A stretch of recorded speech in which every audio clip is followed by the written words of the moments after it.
नमस्कार।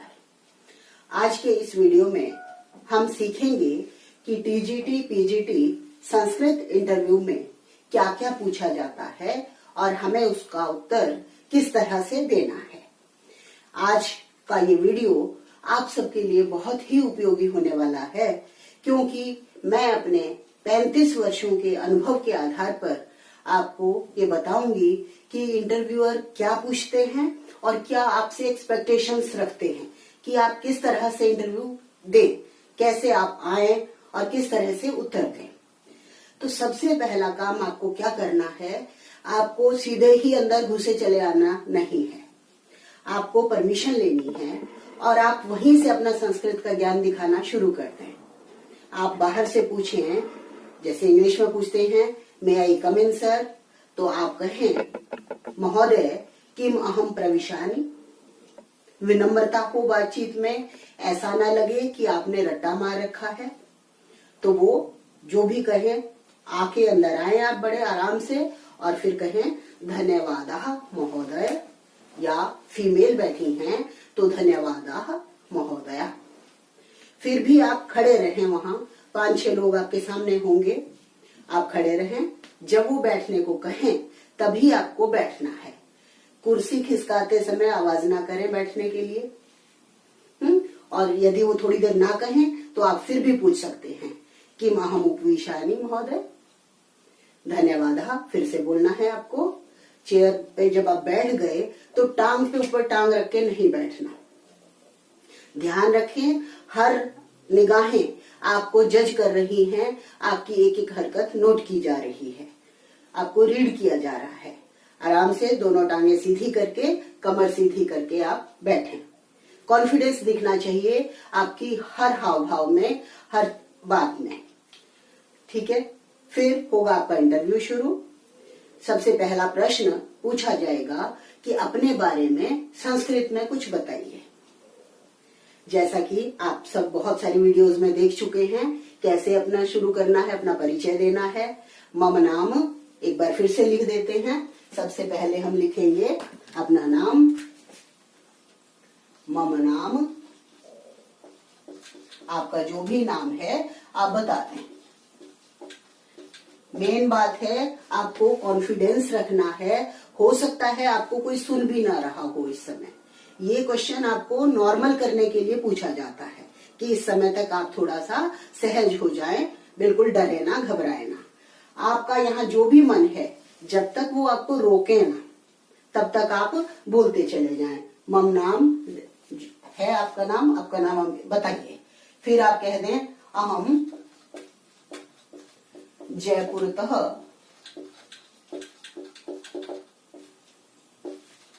आगतोस्मि। इससे पहले वाली वीडियो में मैंने और अच्छे से सिखाया है कि फीमेल है तो वो आगतास्मि कहेगी। उस वीडियो को भी एक बार आप फिर से देख लें। फिर आगे बता दें, अपनी एजुकेशन के बारे में बताना होता है मेनली। परिवार के बारे में यहाँ ना बताएं, ज्यादा डीप में जाने की जरूरत नहीं है कि मेरे पिता का नाम, माता का नाम, उनसे उनको कोई लेना देना नहीं है, आपकी शिक्षा से मतलब है। आप बताइए कि मम प्राथमिकी शिक्षा, प्राइमरी एजुकेशन आपने कहाँ से की है। विद्यालय का नाम लिख दें। मान लो मैंने लिख दिया केंद्रीय विद्यालय। केंद्रीय विद्यालय, आपने जयपुर से कहा है कि जयपुर से आई हूं, आया हूं। जयपुर तह लगा दें आप, जिस भी विद्यालय से हैं, जिस भी शहर से, गांव से हैं, उसके साथ आपको तह लगाना है, इस बात का ध्यान रखें। मम प्राथमिकी शिक्षा केंद्रीय विद्यालय जयपुरतः पूर्णा अभवत, पूरी हुई। ये सिंपल सेंटेंस है बिल्कुल। फिर आप बताएं माध्यमिक सेकेंडरी एजुकेशन कहाँ से हुई है। मम माध्यमिकी शिक्षा, स्त्रीलिंग शब्द करने हैं, प्राथमिकी शिक्षा, माध्यमिकी शिक्षा। वापस से सेम सेंटेंस, पूर्णा अभवत। केंद्रीय विद्यालय से ही आपने प्राइमरी और सेकेंडरी एजुकेशन पूरी करी है। अब कॉलेज बता दें, आपने बीए कहाँ से किया है। सेम पैटर्न रखें, ताकि आपको याद करने में भी आसानी रहे और बोलने में भी आपको झिझक ना हो। मम स्नातकोपाधि, स्नातक कहते हैं ग्रेजुएट को, स्नातकोपाधि कहाँ से की है? मान लो राजस्थान यूनिवर्सिटी से करी है, वही लिख देते हैं, राजस्थान विश्वविद्यालयतः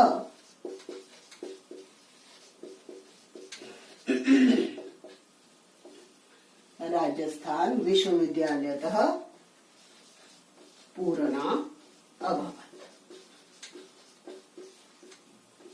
फिर उसके बाद एमए मान लो आपने किया है, सेम करके मम स्नातकोत्तर, स्नातकोत्तर ये हो गया एमए आपका, स्नातकोत्तर पाधि, उत्तर प्लस उपाधि, तरो ओ की मात्रा आएगी, पाधि, सेम कर दो, पूरा सेंटेंस वैसा का वैसा रिपीट कर दीजिए। और टीचर बनने आए हैं, बीएड भी आपने कर रखा है, और बीएड के लिए शिक्षा शास्त्री, मम शिक्षा शास्त्री उपाधि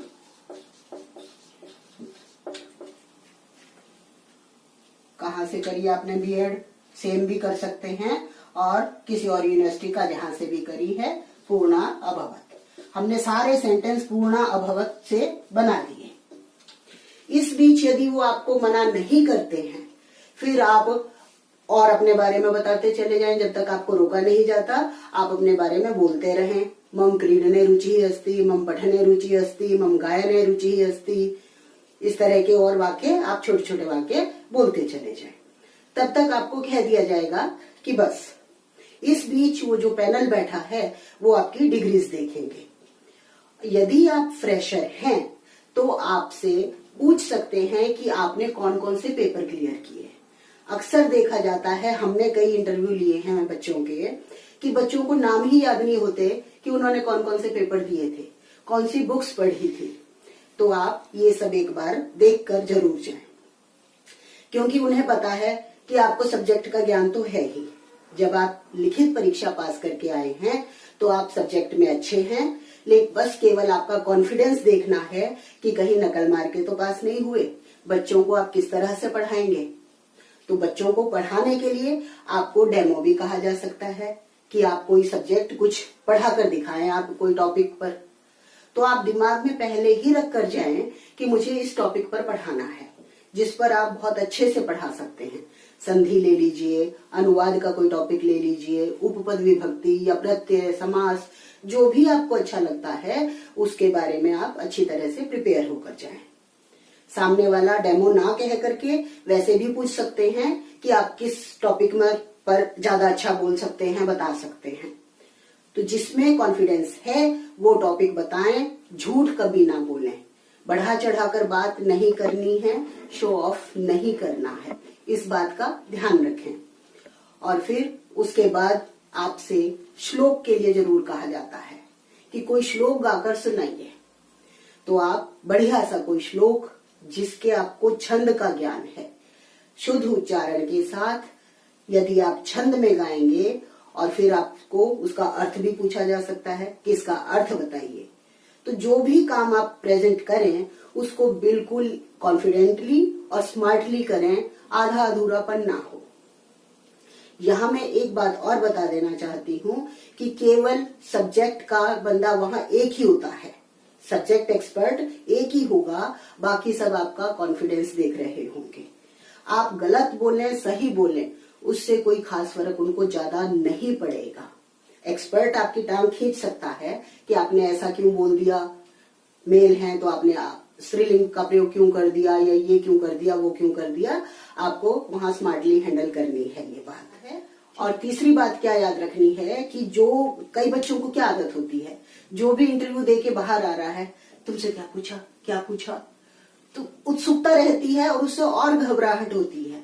और उनसे पूछें लेकिन अपने ऊपर हावी मत होने दें वो बातें। जरूरी थोड़ी है कि आपसे भी वही क्वेश्चन पूछा जाएगा। किसी से कुछ पूछा, किसी से कुछ पूछा, उन्होंने पूरी अपनी एक लिस्ट तैयार कर रखी है क्वेश्चंस की। किसी से कुछ पूछेंगे, किसी से कुछ पूछेंगे, तो आप बनावटी ना बने, आपको जो आता है केवल वही बताएं। आपकी फेवरेट पुस्तक पूछ सकते हैं, प्रिय पुस्तक कौन सी है, जिस पुस्तक को आपने सच में ही पढ़ रखा है, जिसके बारे में आपको पूरा ज्ञान है, उसी का नाम लें, वरना कह दें कि सब कुछ पढ़ लेता हूं, कोई खास इंटरेस्ट नहीं है। तो आपके कॉन्फिडेंस को देखते हुए, आपके सब्जेक्ट ज्ञान को देखते हुए आपका सिलेक्शन पक्का है। इन बातों का ध्यान रखेंगे और इंटरव्यू फेस करेंगे तो आप जरूर सफल होंगे। हाँ, एक बात और, अपनी ड्रेस का ध्यान रखिए। गर्ल्स या फीमेल कॉटन या सिल्क की साड़ी में जाएं, बढ़िया से प्रेस हुई, और जेंट्स लोग पैंट शर्ट टाई वगैरह स्मार्टली जाना है, उसका भी बहुत असर पड़ता है। धन्यवाद।